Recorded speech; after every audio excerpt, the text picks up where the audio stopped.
Let's see how much this giant gumball machine made in the past 30 days. This 7-foot tall gumball machine is located at the ice cream factory in Eldon, Missouri.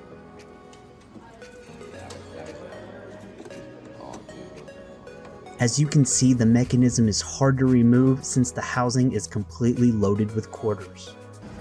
They're just so piled up. It's hard to get off.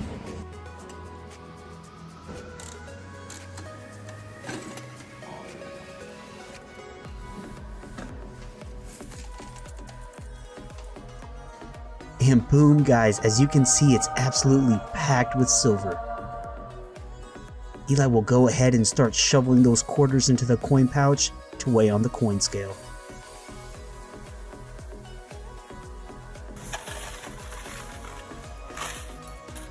Now that's a lot of gumballs.